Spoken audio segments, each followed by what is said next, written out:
सच में खुदावन बहुत ही सामर्थी है, अनुग्रहकारी और विलम्ब से क्रोध करने वाला खुदा है।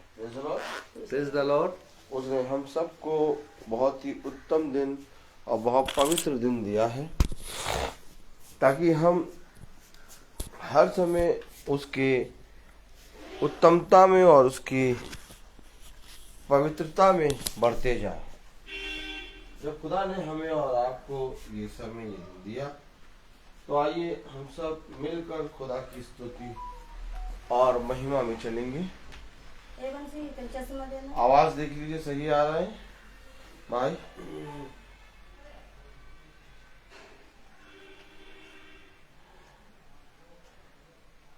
आइए हम सब इससे पहले कि प्रार्थना में चले, हम गीतों में चले, हम प्रार्थना में चलेंगे। हम अपनी आंखों को बंद करेंगे। धन्यवाद धन्यवाद प्यारे खुदावन, आज के दिन इस समय के लिए हम आपको धन्यवाद देते हैं। तेरी सामर्थ सदा हम सब पर बनी रहे। बहन प्रोमिला का घर आज तूने एक जरिया बनाया कि इस घर में तेरे सुसमाचार का प्रचार होने पाए और सत्य वचन का, जैसा आपका वचन कहता है कि तुम सत्य को जानो तो सत्य तुम्हें सारी बातों से स्वतंत्र करेगा। खुदावन, हम आपको धन्यवाद देते हैं कि आज आपने एक बार फिर से हमें ये समय, ये दिन दिया कि हम आपकी महासभा में खड़े हैं और हम तेरी स्तुति और तेरी महिमा करने पा रहे हैं और तेरे सुसमाचार को सुनने पा रहे हैं। होने पाए कि इसी रीति से हम आपके वचन में बढ़ने पाए और जैसा आपने अपने वचन में हमारे लिए प्यारे प्रभु जो कुछ भी ठहराया है, वो सारी बातें प्यारे प्रभु आपकी इच्छा के अनुसार हमारे जीवन में पूरी होने पाए। बहन प्रोमिला और इनके बच्चों पर, इनकी बेटी, इनके पति और इनके घराने पे भी अपना अनुग्रह हाथ रख खुदा। हर अंधकार रोग से इनकी रक्षा कर और इन पर अपनी दया दृष्टि बनाए रख। हाँ मेरे प्यारे प्रभु, आप ही जानते हैं घर में क्या कमी घटी है। उन सारी कमी घटी को प्यारे प्रभु आप अपने बलवंत दाहिने हाथ से दूर कीजिए ताकि ये घराना, ये इस घर के सदस्य आपके वचन को और जीवन के सत्य को जानने पाए। सब बातों में आप बड़े, हम घटे। जितने भाई बहन फेसबुक यूट्यूब से देखते हैं उन पर भी तेरी दया दृष्टि होने पाए। इस प्रार्थना को हम आपके प्यारे नाम, पवित्र नाम यीशु मसीह के नाम से मांगते हैं। इसे सुनिए और ग्रहण कीजिए, आमीन। आइए हम एक गीत गाएंगे। पेज संख्या है 16 और गीत संख्या है 52। गीत संख्या 52 और पृष्ठ संख्या 16। आवाज उठाएंगे, हम साज बजाएंगे। सबको मिल गया? पेज नंबर 16 और 52 नंबर है गीत का। ले लीजिए, ये गाइए, आवाज उठाइए। Praise the Lord. Hallelujah. Hallelujah. आइए हम सब गीत गाएंगे। आवाज उठाएंगे, हम साज बजाएंगे, है यीशु महान अपना, ये गीत सुनाएंगे। आवाज उठाएंगे, संसार की सुंदरता में ये रूप जो तेरा ही, इन चांद सितारों में है अश्क जो तेरा ही। संसार की सुंदरता में ये रूप जो तेरा ही, इन चांद सितारों में है आश्क जो तेरा ही। महिमा की तेरी बातें हम सबको बताएंगे, है यीशु महान अपना, सुनाएंगे, आवाज उठाएंगे। दिल तेरा खजाना है, एक पाक मोहब्बत का, खा पा न सका कोई, सागर है उल्फत का। दिल तेरा खजाना है, एक पाक मोहब्बत का, खा पा न सका कोई, सागर है उल्फत का। हम तेरी मोहब्बत से दिल अपना सजाएंगे, है यीशु महान अपना, ये गीत सुनाएंगे, आवाज उठाएंगे। ना देख सका हमको तू पाप के सागर में, और बन के मनुष्य आया आकाश से सागर में। ना देख सका हमको में तू पाप के सागर में, और बन के मनुष्य आया आकाश से सागर में। मुक्ति का तू दाता है, दुनिया को बताएंगे, है यीशु महान अपना, ये गीत सुनाएंगे, आवाज उठाएंगे। Praise the Lord, Praise the Lord. आवाज उठाएंगे, हम साज बजाएंगे, है यीशु महान अपना, ये गीत सुनाएंगे। Praise the Lord. Praise the Lord. मेरे प्यारे भाई बहनों, एक बार फिर खुदा ने हमें और आपको ये अपने वचन में चलने वाला मन और समझ और बुद्धि दी। हालेलुया। नहीं तो हम कभी भी खुदा को जान नहीं सकते थे। सब बाहर डाल देते हैं रस्सी पर, हवा चल हाँ, नहीं, दो डाल दो। प्रेज़ द लॉर्ड, दोनों डाल दो। Praise the Lord. Praise the Lord. जैसा आप सब जानते हैं कि पानी बरस रहा है और कभी तेज हो रहा है, कभी धीरे हो रहा है, और हम लोग कभी पानी को देख के रुके नहीं। Praise the Lord. आंधी तूफान, पानी, ये सारी चीजें हमें मसीह के प्रेम से अलग नहीं कर सकती। Praise the Lord. Praise the Lord. और हम और आप देख रहे हैं कि किस रीति से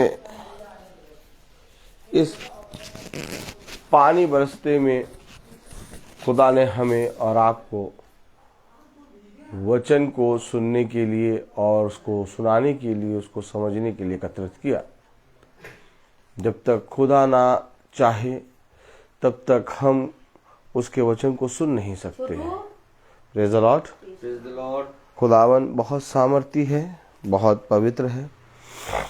मैं आप लोगों को बताना चाहता हूँ, प्रेज़ द लॉर्ड, कि हमारे बीच में भाई सचिन मैसी, जो कि इस झुंड के एक सदस्य थे, उनको डॉक्टर ने लास्ट कैंसर बताया था और कल सुबह उनकी डेथ हो गई। और कल मीटिंग के बाद हम सब वहाँ पर गए थे और वहाँ पर जितने उनके रिश्तेदार आए थे, सबके बीच में एक मौका मिला कि हम प्रभु के वचन को बताएं। और आनंद की बात ये थी कि भाई सचिन से मिले हुए हमें 5 से 6 महीने हुए थे। 5-6 महीने पहले वो भवन आए थे और उनको किसी ने हमारा नंबर दिया था, हमने प्रार्थना की थी और वो भाई 5-6 महीने में खुदा के वचन को इतना जान गए कि उनका विश्वास खुदा पर स्थिर हो गया और उन्होंने अपनी बीमारी को नहीं देखा, बल्कि ये विश्वास किया कि इस पृथ्वी पर मनुष्य को एक न एक दिन मरना है, लेकिन धन्य है वो मनुष्य जो इस पृथ्वी पर मरने से पहले अपने सृष्टिकर्ता को जान जाए। आमीन आमीन। और एक अच्छा समय भाई ने वचन में बिताया। प्रतिदिन वो महासभा सुनते थे और हम महीने में घर में उनके जा के प्रार्थना भी करते थे। और भाई भवन में भी नियम के अनुसार आया करते थे और खुदा ने उन्हें अपनी आत्मा से छुआ और खुदा ने उन्हें बहुत तायत से अपने वचन का प्रकाशन दिया। उन्होंने अंगीकार किया कि यीशु ही प्रभु है। अपने जीवन के अंतिम समय में 5-6 महीने जब रह गए थे तो खुदा ने पता नहीं कहाँ से हम निकम्मों से उनको मिला दिया। जब हमसे वो मिले थे तो वो बहुत परेशान थे अपनी बीमारी को लेके और वो हमसे कहते थे कि भाई जब से आपसे मिले हैं मैंने अपनी बीमारी के बारे में सोचना छोड़ दिया, नहीं तो मैं हमेशा अपनी बीमारी के बारे में ही सोचता रहता था। भाई वचन को सुना और वचन को ग्रहण किया और कल जब उनका डेथ हो गई तो कल हम लोग जब उनके घर गए तो हमने लोगों के बीच में यही संदेश रखा कि कितनी धन्यवाद का विषय है आज कि भाई सचिन जो इस परिस्थिति से लड़ रहे थे वो ज़्यादा परेशान नहीं हुए और जल्दी से खुदा ने उन्हें अपने पास बुला लिया। बस हार्डली 3-4 दिन पहले उनकी सुनने की शक्ति चली गई थी तो उन्होंने मैसेज सुनना बंद कर दिया था, लेकिन वो प्रार्थना कराते थे। वो ज़्यादा व्याकुल नहीं हुए, परेशान नहीं हुए। खुदा ने उन्हें अपने पास बुला लिया क्योंकि इस पृथ्वी पर जब तक हम अपने सृष्टिकर्ता को ना जाने तब तक इस पृथ्वी पर आना हमारा व्यर्थ है। अगर हम इस पृथ्वी पर आए और इस पृथ्वी पर बहुत बड़ा मुकाम हासिल कर लें, लोग हमें जान जाएं, हम बहुत धन कमा लें, हम बहुत सुख समृद्धि कमा लें, लेकिन हम अपने सृष्टिकर्ता को ना जान पाएं या सृष्टिकर्ता के विषय में हम कुछ ना जाने तो हमारा यहाँ आना और ये सारी चीज़ों को प्राप्त करना व्यर्थ हो जाएगा। पौलुस कहता है कि प्रभु हजारों रुपए, हजारों साल, 1000 वर्ष इस पृथ्वी पर जीवित रहने से कई उत्तम है तेरी डेवड़ी पर बिताया हुआ एक लम्हा। आमीन आमीन। जो कुछ हम वचन में बिताते हैं, जो कुछ हम वचन में सुनते हैं, वचन से हम जो कुछ प्रार्थना करते हैं वो जीवन है, वही हमारे जीवन को तृप्त करता है। और मैं आप लोगों को बताना चाहता हूं कि भाई सचिन खुदा में सो गए हैं और खुदा ने मुझ निकम्मे को ये एक बहुत बड़ा अवसर दिया कि उनके पास मैं सृष्टिकर्ता के वचन को ले गया और सृष्टिकर्ता को उन्होंने एक्सेप्ट किया। आमीन आमीन। मुझ निकम्मे में इतनी खूबी नहीं है, ये सारी योजना खुदा की थी और खुदा ने अपने नियम के अनुसार, ठहराए हुए समय के अनुसार सब कुछ पूरा किया। आमीन। आमीन। हम आपको बताना चाहते हैं कि बहन सुच्ची की तबीयत खराब है, बहन मैबलिन की भी तबीयत खराब है, उन्हें फीवर आया हुआ है। खुदावन यीशु मसीह से हम सब प्रार्थना करते हैं कि बहन सुच्ची और बहन मैबलिन को शारीरिक और आत्मिक रीति से खुदा चंगा करे। Praise the Lord. Praise the Lord. और बहन रीना की बेटी के बेटा हुआ है, उन्होंने रात में 1 से 1:30 बजे तक मुझे फ़ोन करा और प्रार्थना कराई। खुदावन उनके बेटी और उनके पोते को सामर्थ्य से भरे। Praise the Lord. Praise the Lord. आज हम जो वचन सुनने जा रहे हैं, ये वचन हमें एक नई सीख देता है, एक शिक्षा देता है, एक नियम देता है और हमें आने वाले समय के बारे में आगाह करता है और हमें बताता है कि देखो जिस चाल पे तुम चल रहे हो उस चाल से फिरो और मेरी ओर आ जाओ, तब तू और तेरा घराना उद्धार पाएगा। आमीन। आमीन। क्योंकि वचन को जानना और वचन को सुनना और वचन में बने रहना ही जीवन है। आज बहन प्रोमिला की यहाँ प्रार्थना है और जब हम आए तो बहन ने कहा मैं तो सोच रही थी कि इतनी तेज पानी बरस रहा है, कैसे आएंगे भाई, हैं? क्यों सिस्टर? लेकिन आपको विश्वास होगा कि वो आएंगे जरूर। Praise the Lord. और हम लोग आ गए और ये हम लोग आए नहीं बल्कि हम लोग को खुदा लेके आया है और बहुत अच्छे से आए हैं। Praise the Lord. Praise the Lord. अब हम वचन में चलेंगे, वचन को आदर और महिमा देने के लिए वचन में खड़े होंगे हम। भाई आप बाइबल खोल के बहन प्रोमिला को भी दे दीजिएगा। Praise the Lord. Praise the Lord. अपनी बाइबल नीचे रखे रहिए, बहन प्रोमिला की बाइबल खोल के वो बता दीजिएगा। यिर्मयाह उसका 44वां अध्याय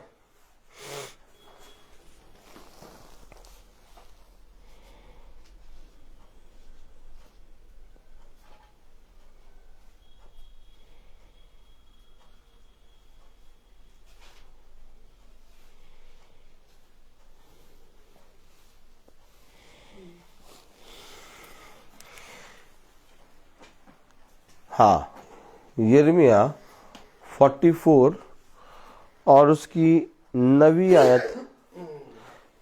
आयत हम सब पढ़ेंगे। बहन प्रोमिला, यिर्मयाह 44 और उसकी 9वीं आयत हम पढ़ेंगे। जो जो मिला नो नहीं।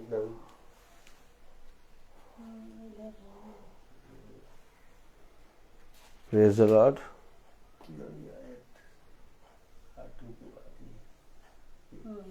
हाँ पढ़ें। जो जो बुराइयां तुम्हारे पुरखा यहूदा के राजा और उसकी स्त्रियां और तुम्हारी स्त्रियां वरन तुम आप यहूदा देश और यरूशलेम की सड़कों में करते थे, क्या उसे तुम भूल गए हो? खुदावन का वचन जो कि पवित्र है, इस पवित्र वचन को खुदा हम निकम्मों को समझने और उस पर चलने की सामर्थ प्रदान करे। आमीन। हम सब अपने स्थानों पर बैठे। Praise the Lord. हालेलुया। देखिए खुदा का कलाम कह रहा है, जो जो बुराइयां तुम और तुम्हारी स्त्रियां सड़कों पर यहूदा और यरूशलेम की सड़कों पर करते थे, क्या तुम उसे भूल गए हो? पता नहीं क्यों प्रभु हमारे जीवन में इतना अंधकार क्यों है। पता नहीं क्यों हम सब अच्छा करते हैं, किसी का बुरा नहीं सोचते, लेकिन इसके बाद भी हमारे जीवन में बहुत सी अशांति है, हमें बहुत से रोग हैं और हमारा जीवन में बहुत सी परेशानियां हैं। उसे कहा, क्या जो बुराइयां तुम करते हो उसे तुम भूल गए? हमें फिरना है,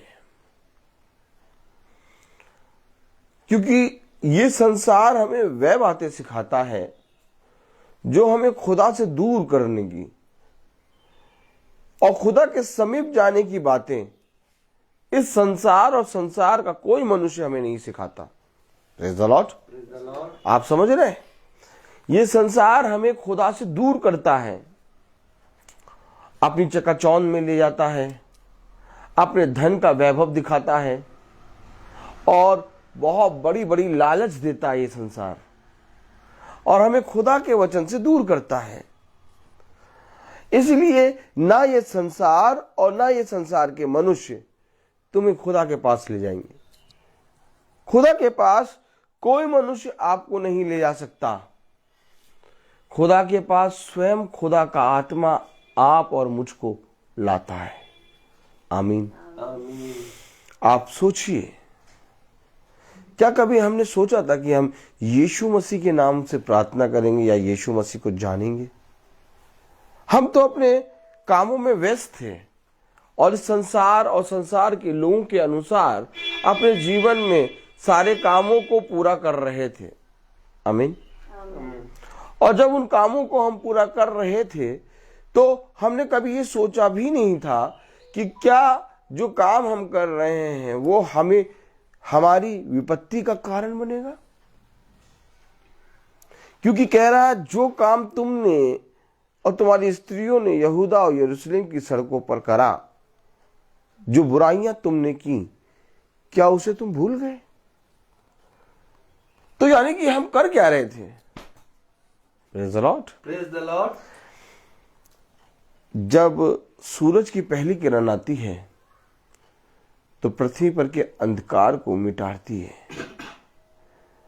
बहुत ध्यान से देखें, हर तरफ अंधकार रहता है, अंधेरा।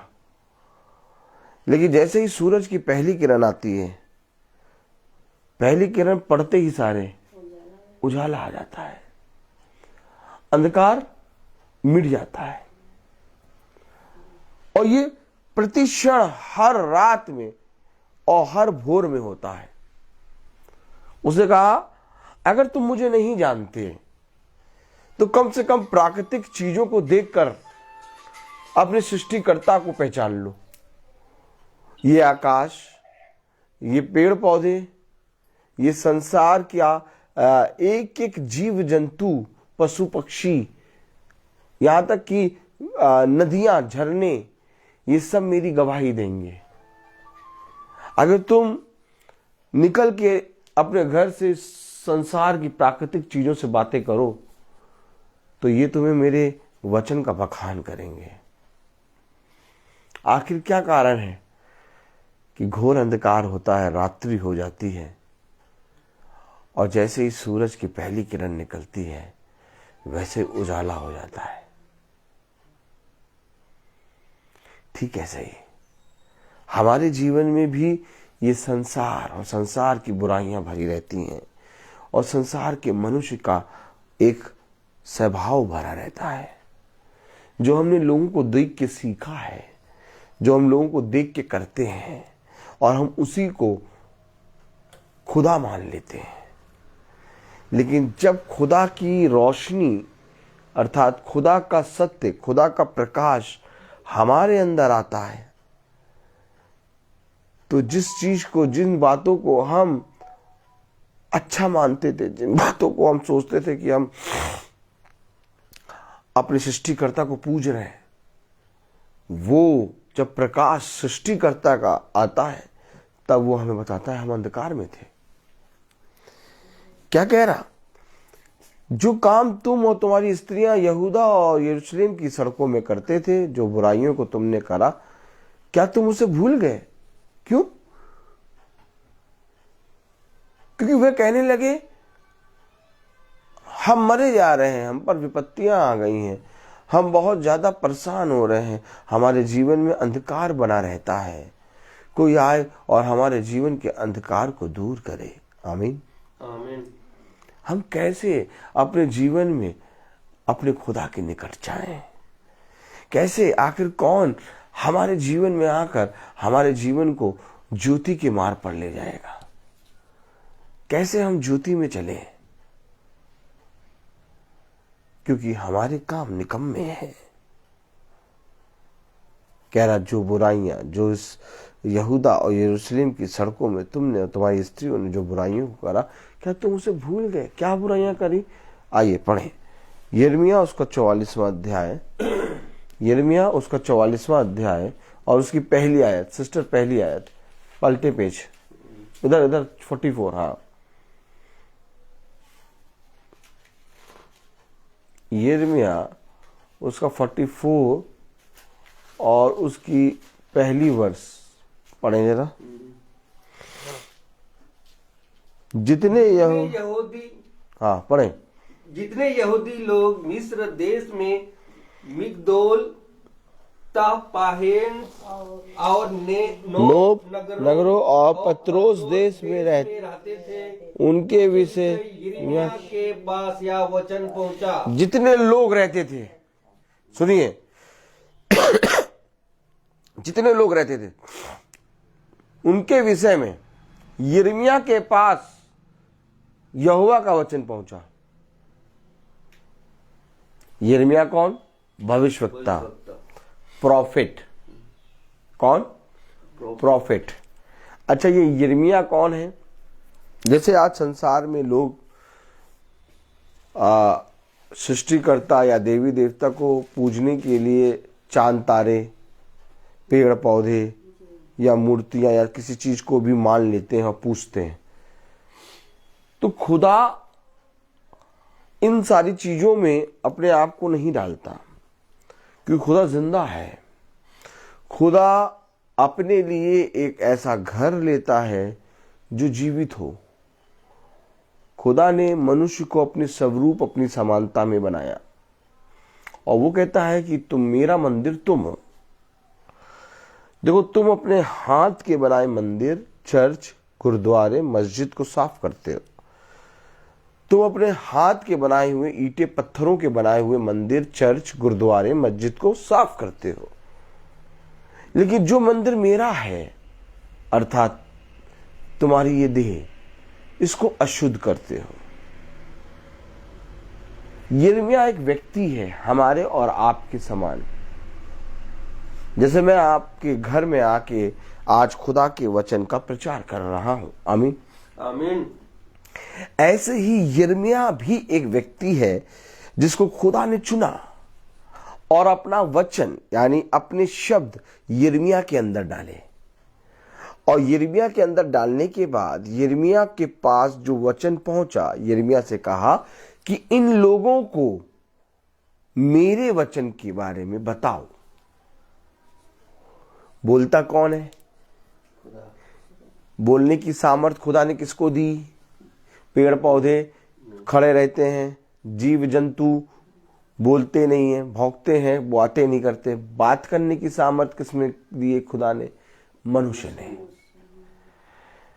मनुष्य के अंदर बोलने की सामर्थ, मनुष्य के अंदर सुसमाचार प्रचार करने की सामर्थ, अर्थात मनुष्य के अंदर खुदा ने अपना आत्मा रखा है। इसीलिए जब यिर्मयाह के अंदर खुदा के शब्द आए तो उन लोगों को जो खुदा के विरोध में बुराइयां कर रहे थे, यिर्मयाह के पास खुदा का वचन पहुंचा, जाके उनको बताओ ताकि वो अपने निकम्मे कामों से फिरें और मैं उनको आशीषित करूं। आमीन आमीन। और अगर वो अपने निकम्मे कामों से नहीं फिरेंगे, वो वही काम करते रहेंगे, तो वो उसका दंड भुगतेंगे। कह तो रहा है, क्या तुम और तुम्हारी स्त्रियां जो यहूदा और यरूशलेम की सड़कों में बुराइयां करते रहते थे, क्या तुम उन बुराइयों को भूल गए? Praise the Lord. सीधे बैठो बेटा, समझे आप? क्या तुम उन बुराइयों को भूल गए? तो क्या वो बुराइयां करते थे और उन्हें मालूम भी नहीं था कि ये बुराई है? जैसे जब तक खुदा का वचन आप पढ़े ना, आपको कोई खुदा का वचन बताए ना, आप बुराई करेंगे, आप गलत करेंगे, आपको मालूम ही नहीं होगा कि आप गलत कर रहे हैं। आमीन। लेकिन जब खुदा का जन आके आपको बताएगा कि देखो ऐसा करना गलत है, तब आप उस काम से फिरेंगे, आप उस काम को नहीं करेंगे। फिर धीरे धीरे जब आप उन कामों को छोड़ेंगे, उन कामों से हटेंगे, आप पर खुदा आशीष देगा। ये तरीका होता है। हम भी ईसाई होने के बाद भी, या हिंदू मुस्लिम सिख ईसाई की बात नहीं है, खुदा को नहीं जानते थे, नहीं जानते थे। बाइबल को पढ़ते नहीं थे। लेकिन एक दिन आया जब खुदा ने अपने आप को हम पर प्रकट किया, तब हमने जाना कि सच्चाई क्या है। और जिस दिन आपको सच्चाई मालूम हो जाएगी, आप उस सच्चाई को लेकर लोगों के पास जाके बताएंगे, क्योंकि आप जीवन को देखेंगे और आपके अंदर एक लालच होगी कि जो जीवन मुझे मिल गया, खुदा ने दिया, वही जीवन मेरे भाई बहन, मेरे पड़ोसियों को मिले। क्योंकि हम जानते हैं कि क्या अंधकार है और क्या ज्योति है। खुदा ने हमें बताया है। इसलिए आज हम आपके घर में आके खुदा के वचन का बखान कर रहे हैं, क्योंकि यिर्मयाह के पास खुदा का वचन पहुंचा और कहा, यिर्मयाह से कहा, जाओ जाकर उन लोगों को मेरे वचन बताओ। क्यों बताए? पढ़े जरा, दूसरी आयत पढ़े। इस्राएल का खुदा सेनाओं का यहोवा यूं कहता है, जो विपत्ति में यरूशलेम और यहूदा के सब नगरों पर डाल चुका हूँ, वह सब तुम लोगों ने देखी है। देखो वे आज के दिन कैसे उजड़े और निर्जन है। तुमने देखी है मैंने जो विपत्ति डाली है, वो निर्जन है और कैसे उजड़े हुए, उजड़ गया और निर्जन। सब कुछ है, खाने को भी है, पीने को भी है, पैसे की घटी नहीं है, कपड़ा लत्ता भी है, लेकिन तब भी उजड़े हुए। क्यों? क्योंकि मैंने एक विपत्ति उन पर डाली है। क्यों डाली? क्योंकि वह बुराई पे बुराई कर रहे हैं, इसलिए मैंने उन पर विपत्ति डाली। और जब मैंने विपत्ति डाली तो अब मैं चाहता हूं कि तू जाकर उनकी बुराई के विषय में उन्हें बता, ताकि जो विपत्ति मैंने उन पर डाली उस विपत्ति को मैं वापस ले लूं। समझे आप? क्यों आखिर खुदा ने यिर्मयाह के पास ये वचन पहुंचाया? क्यों कह रहा जाके लोगों को बताओ? क्योंकि वो निर्जन हो गए, उजड़े हो गए, सब कुछ होते हुए भी वो उजड़ जा रहे हैं और वो हाय हाय कर रहे हैं, और उन्हें यही नहीं समझ में आ रहा कि हमने क्या पाप करा। तब खुदा का वचन यिर्मयाह के पास आया और यिर्मयाह से कहा, जाके उन लोगों को बताओ। जब तुम बताओगे तो वो अपने पापों से फिरेंगे, और जब वो फिरेंगे तो वो विपत्ति जो मैंने उनके घर और उनके लोगों के अंदर डाली है, उसको मैं खींच लूंगा, वापस ले लूंगा।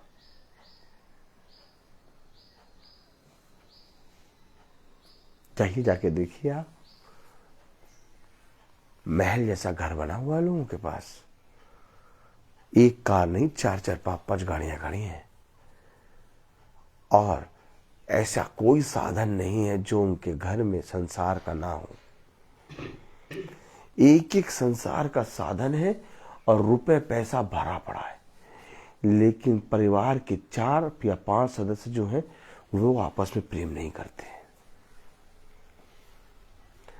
बच्चे मां की नहीं सुन रहे, पत्नी पति की नहीं सुन रही, आपस में प्रेम नहीं, सब कुछ भरा पड़ा, शांति नहीं, हर एक जने के अंदर क्रोध, झगड़े की आत्मा।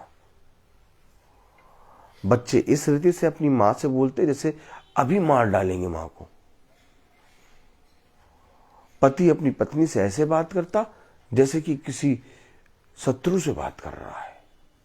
क्रोध की आत्मा, विपत्ति की आत्मा, अशांति की आत्मा, झगड़े की आत्मा, ईर्ष्या की आत्मा, एक दूसरे के विरोधी बनने की आत्मा लोगों के अंदर है। क्यों? क्योंकि उन्होंने जीवन के सत्य को न जाना और वो बुराई पे बुराई कर रहे हैं, और उस बुराई पे बुराई करने के कारण उनके जीवन में हर अंधकार बढ़ता जा रहा है। करना क्या था? क्यों आखिर हम आपके पास आ गए पानी बरसते में? क्यों आ गए? अरे पानी बरसा था, आज छोड़ देते, कल आते। नहीं, ये वचन है, हम इसे मना या तो कैंसिल नहीं कर सकते, क्योंकि जिसने हमें इस पृथ्वी पर जीवित रखा, तुम बताओ क्या हम उसका काम ना करें? इस पानी से डर जाए? नहीं। आज आपका विश्वास और बढ़ा। आप पानी बरसते देख रही थी, मन में सोच रही होंगी पता नहीं आएंगे कि नहीं आएंगे, लेकिन जब हम आए तो आपका विश्वास बढ़ा कि नहीं, देखो ये भाई कैसे हैं जो पानी बरसते में आ गए। ऐसा हमने इनके साथ क्या कर दिया जो ये पानी बरसते में आ गए, आपने कुछ नहीं किया। हमारे साथ खुदा ने इतना अच्छा काम किया है, हमें खुदा ने ऐसा बना दिया कि हम आ गए, नहीं तो कोई मनुष्य नहीं आता। ये खुदा का सामर्थ्य है, ये खुदा का आत्मा है जिसने मुझे और भाई को और हमारे छोटे झुंड को बनाया है। नहीं तो हमारे पास भी बढ़िया घर है और वाइफ से कहते पकौड़ी तलो और दूसरा ते कॉफी बनाओ और खाते नहीं। हमें अपने खुदा में आनंदित रहना है। जो तुम्हें मिला जाके उन्हें बताओ। यिर्मयाह के पास खुदा का वचन पहुंचा और कहा जाओ जाके उन लोगों को बताओ कि वो निर्जन और उजड़ गए हैं क्योंकि मैंने उन पर विपत्ति डाल दी है। देखिए पढ़े दूसरी आयत। इज़राइल का खुदा सेनाओं का यहोवा यूं कहता है, जो विपत्ति मैं यरूशलेम और यहूदा के सब नगरों पर डाल चुका हूँ वह सब तुम लोगों ने देखी है। देखो वह आज के दिन ऐसे उजड़ गए हुए और निर्जन है क्योंकि उनके निवासियों ने वह बुराई की। अरे क्यों हुआ ऐसा?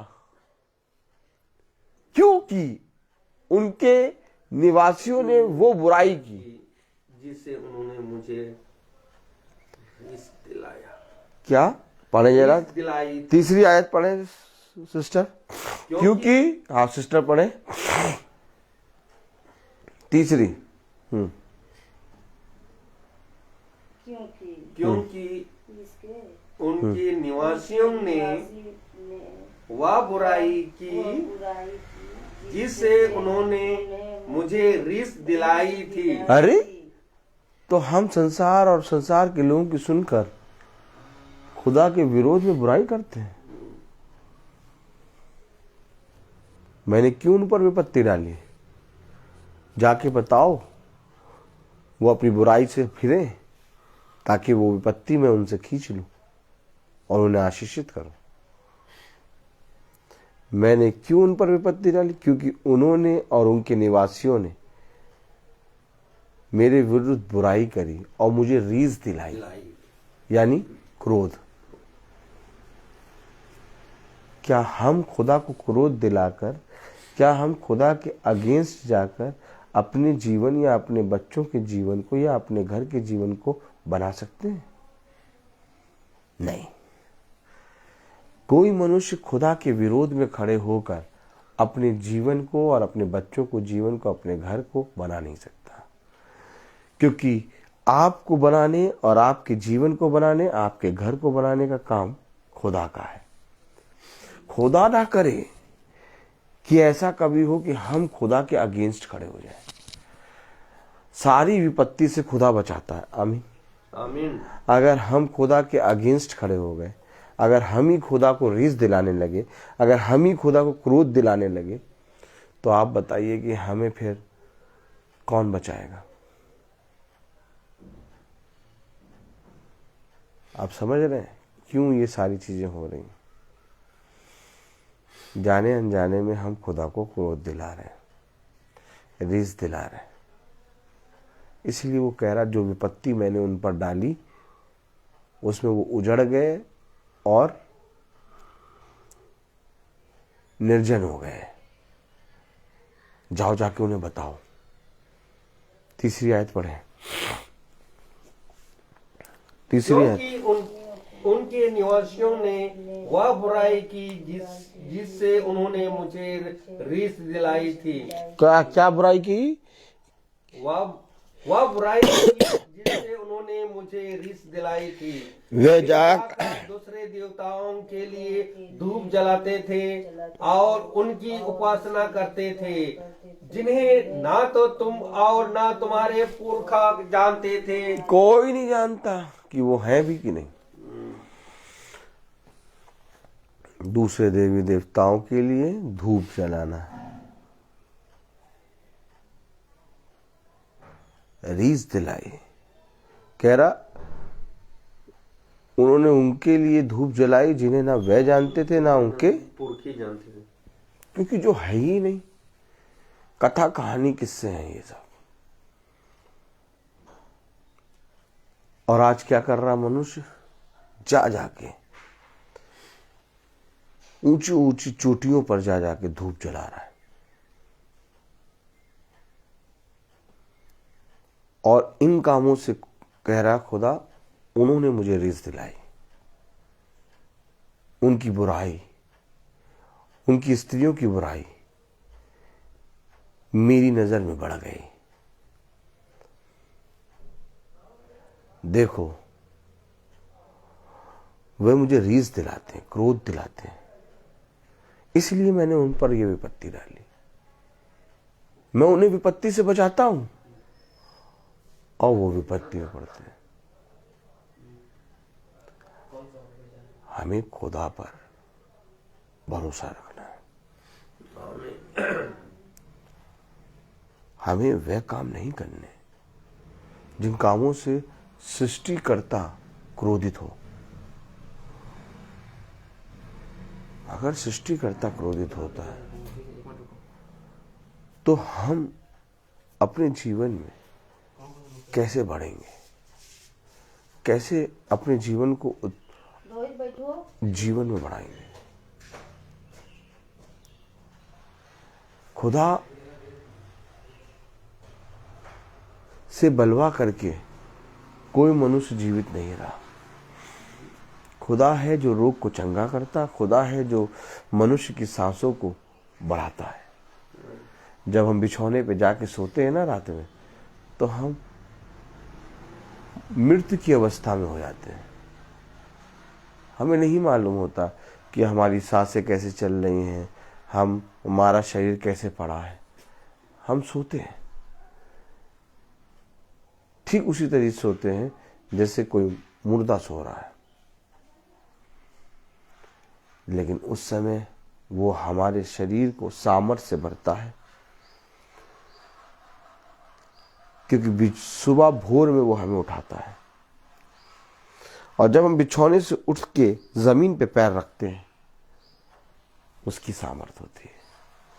अगर उसकी सामर्थ्य ना हो तो हम बिछौने से उठ के जमीन पे पैर नहीं रख सकते और फिर चलते फिरते अपने दिन भर के काम करते हैं। ऐसे खुदा को हम रीस दिलाएंगे, ऐसे खुदा के विरोध में हम खड़े हो जाएंगे जिसने हमारे बच्चों को, हमारे जीवन को और हमारे पति और हमारे घर को बनाया है। भला हम उसे नहीं जानते, लेकिन बनाने वाला तो वही एक ही है ना। ऐसा तो नहीं कि सृष्टिकर्ता कई हैं, नहीं, सृष्टिकर्ता केवल एक है, अर्थात यीशु मसीह। उसने जब मुझे बनाया तभी मैं इस पृथ्वी पर बढ़ रहा हूं और मैं उसी के विरोध में रीस दिलाऊं, ऐसा नहीं।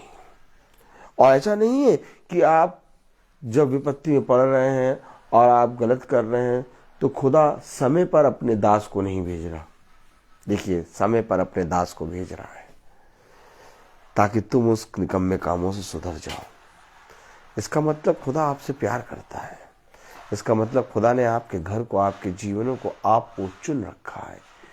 लेकिन हम बार बार खुदा से बलवा करते हैं और उसकी ओर ना जाकर संसार और संसार की चीजों के पीछे चले जाते हैं और फिर वही विपत्तियां हमारे ऊपर आ पड़ती हैं।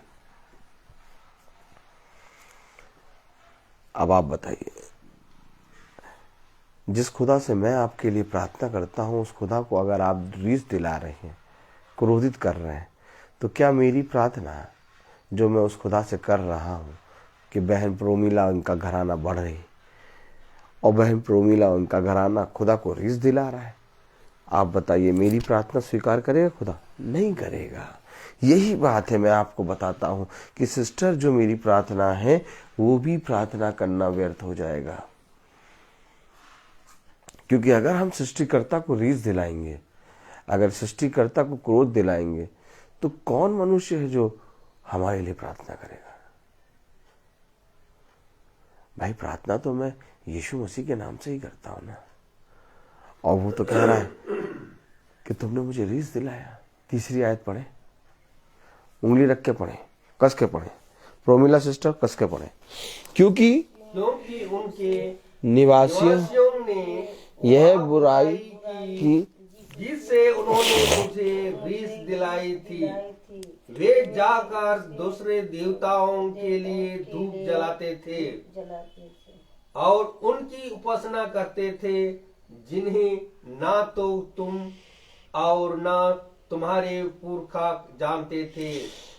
चौथी आयत, तो भी मैं अपने सब दास भविष्यवक्ताओं को बड़े यत्न से या कहने के लिए तुम्हारे पास भेजता रहा कि यह घृणित काम मत करो जिससे मैं घृणा रखता हूँ। अरे कह रहा ये घृणित काम ना करो जिससे मैं घृणा करता हूँ।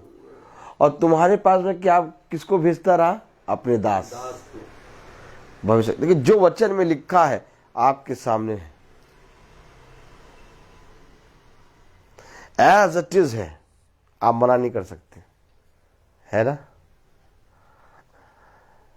कह रहा तुम्हारे पास मैं अपने दास अपने भविष्यवक्ताओं को समय पर भेजता रहा ताकि वो तुम्हें बताएं। अभी आपको क्या बता रहे कि ये घृणित काम ना करो जिससे मैं घृणा करता हूं। ये वचन मैं नहीं बता रहा, ये वचन आपके लिए खुदा ने दिया है। अब सोचिए जो काम आप कर रहे हो उस काम को ये बाइबल के अंदर लिखा हुआ है, और आप बताइए कौन आके बता रहा है आपको? खुदा का दास। अगर हम खुदा के दास नहीं होते तो पानी बरसते में नहीं आते। कितना जरूरी है ये मैसेज। अब आप समझे हम क्यों आ गए। चौथी आयत पढ़े जरा सिस्टर, रोमिला पढ़ेंगी।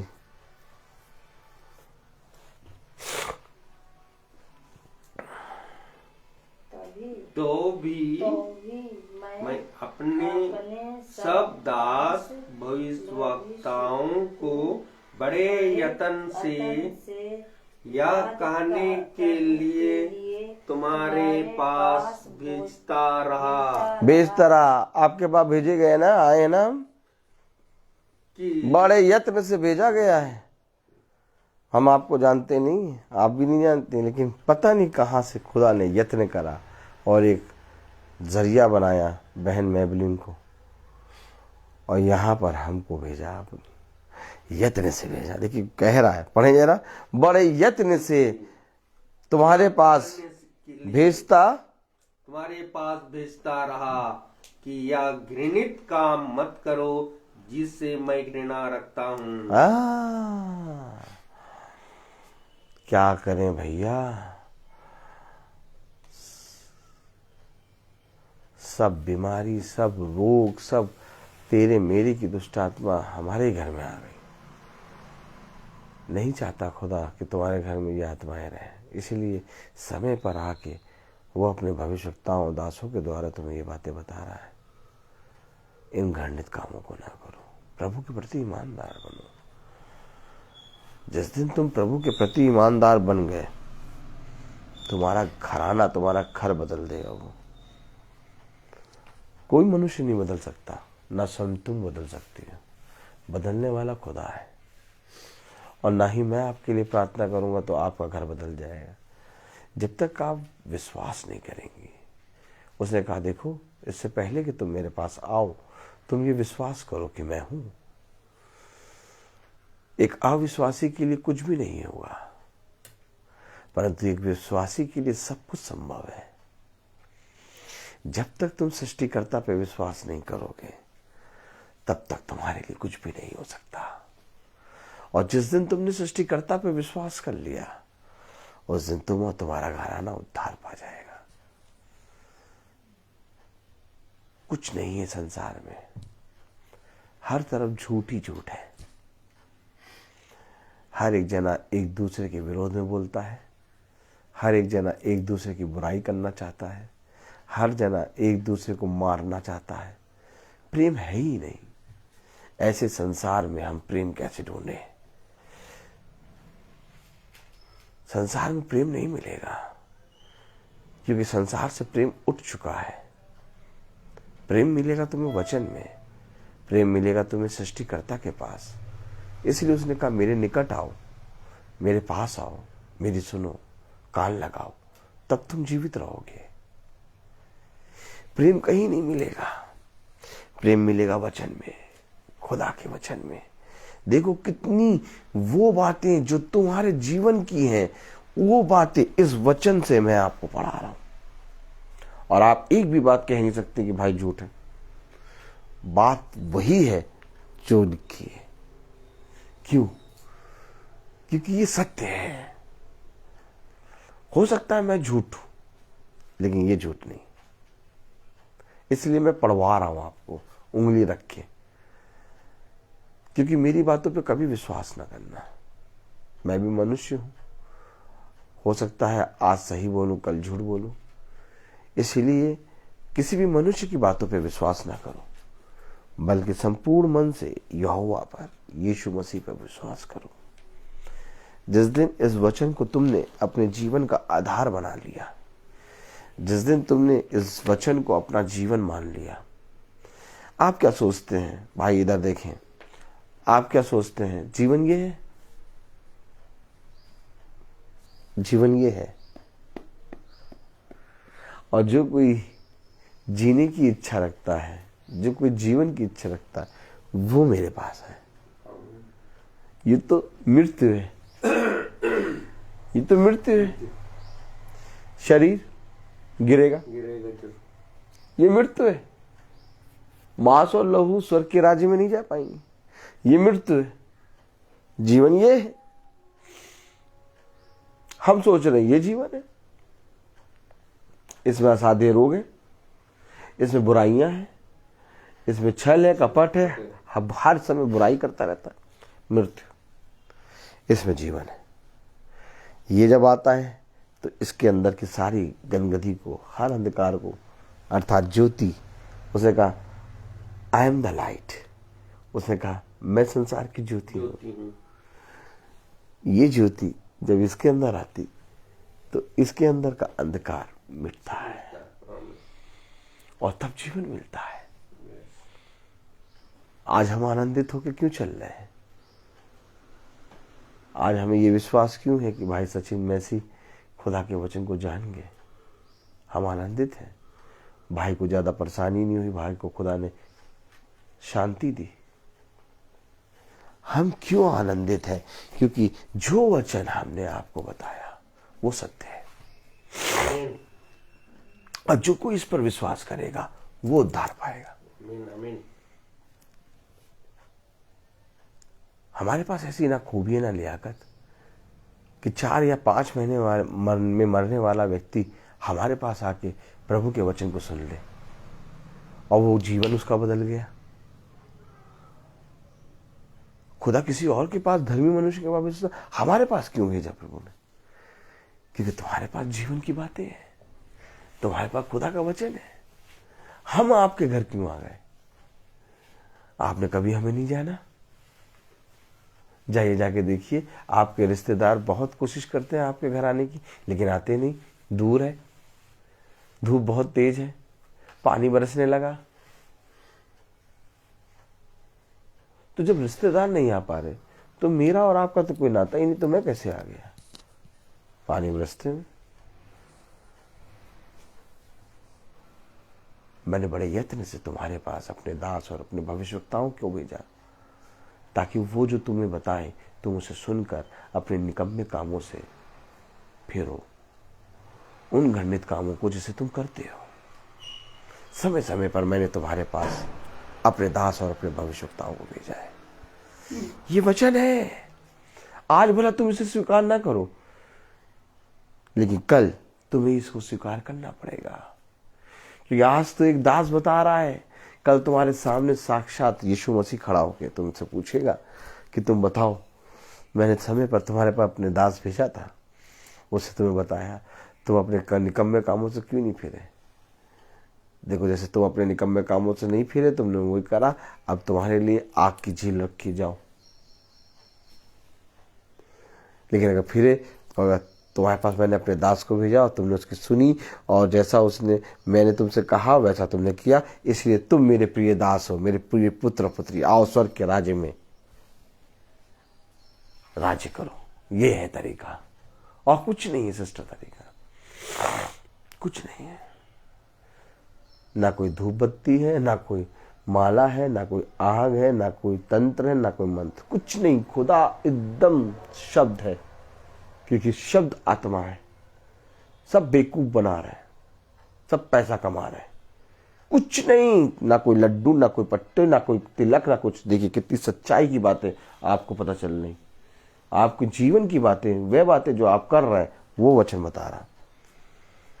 ये है खुदा। खुदा को ढूंढने के लिए हमें कहीं जाना थोड़ी ना होगा, खुदा हमारे अंदर है। देखिए आपने कहीं ना कहीं विश्वास किया, आपके पास आ गया खुदा। आप ये ना देखिए मेरे पति नहीं सुन रहे, मेरे बच्चे नहीं सुन रहे, मेरा घर नहीं सुन रहा। आप पहले सुधरे, आप पहले एकदम वचन में आ जाए, सब जने खिंचाएंगे। खींचना काम इसका है, आपका थोड़ी ना। देखिए ये भाई कैसे खींचे चले आए, ये कहते जाइए भैया आप ही जाइए, पानी बरस रहा है आज हम नहीं जाएंगे। हाँ खांसी भी है और क्या, ये भी भीगते हुए कैसे चले आए, कैसे आ गए? खिंचाओ। और जब पृथ्वी से मैं ऊपर पर चढ़ाया जाऊंगा तो मैं तुम्हें खींचूंगा। आमीन आमीन। मैं बोलता बहुत हूँ, हर चीज का एक समय होता है। तो आइए हम प्रार्थना में चलेंगे, और मेरा निवेदन है भाई डैनियल से कि वो प्रार्थना में अगुवाई करें। धन्यवाद भाई। God bless you.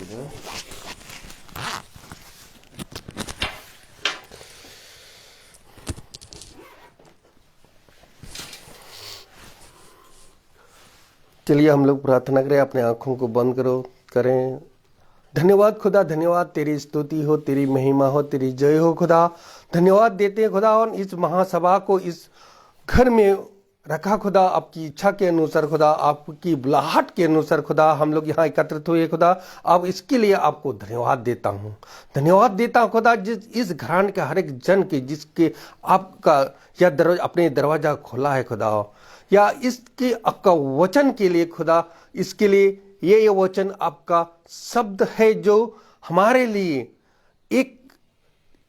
हमारे एक यह बीज अपने बोया खुदा, ताकि हम लोग इसका ग्रहण कर सके और सेत में इस वचन को बांट सके खुदावन।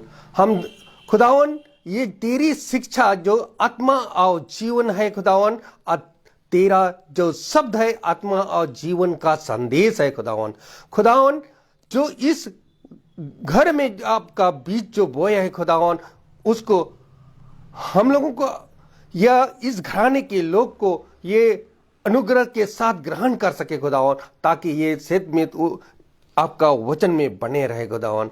खुदावन यह हम दुआ करते हैं कि हमारे जो YouTube में देख रहे हैं खुदावन, और जो फेसबुक भी देख रहे हैं, उनके लिए मैं दुआ करता हूं ताकि इस वचन, आज के वचन को ग्रहण कर सके खुदा, ताकि ये वचन एक बहुमूल्य वचन है खुदावन, और आपका वचन जो है कि अनुग्रह के साथ आपका आज्ञा को पालन कर सके खुदावन। या वचन हर हमेशा हर जन को ग्रहण करके वे बने रहे खुदावन। या हम या दुआ करते हैं खुदावन हमारे भाई के लिए भी, ताकि ये इस तरह या आपका वचन को हम लोगों को सुना सके, और सेत में उस आपका वचन को हम लोग ग्रहण कर सके खुदावन। यही हम दुआ करते हैं हमारे प्रभु यीशु मसीह के नाम पर, आमीन। हे हमारे पिता तू जो स्वर्ग में है, तेरा नाम पवित्र होने जाए, तेरा राज आए, तेरी इच्छा जैसे स्वर्ग में है वैसे पृथ्वी पर भी पूरी हो। हमारा प्रतिदिन का आहार आज में दे, और हमारे अपराध हमें क्षमा कर, जैसे हम भी अपने अपराधियों को क्षमा करते हैं, और हमें परीक्षा में ना डाल परंतु बुराई से बचा, आमीन। अब हमारे खुदावन यीशु मसीह का फजल, खुदा बाप की मोहब्बत, पाक रूह की रिफाकत और शराकत हम में से हर एक विश्वासी जन के साथ अब से लेकर अनंत काल तक होती रहे, आमीन। धन्यवाद धन्यवाद धन्यवाद, हरी शीशों पे सोते धन्यवाद, धन्यवाद धन्यवाद धन्यवाद, सारे आशीषों पे सोते धन्यवाद, धरिया से आती ऊपर से, हालेलुया। धन्यवाद धन्यवाद धन्यवाद धन्यवाद, तारे आशीषों पे सोते धन्यवाद। सब भाई बहनों को सूचित किया जाता है कि कल की प्रार्थना भवन में 4:30 बजे शुरू हो जाएगी। कल भवन है और 4:30 बजे भवन में प्रार्थना शुरू हो जाएगी। Praise the Lord.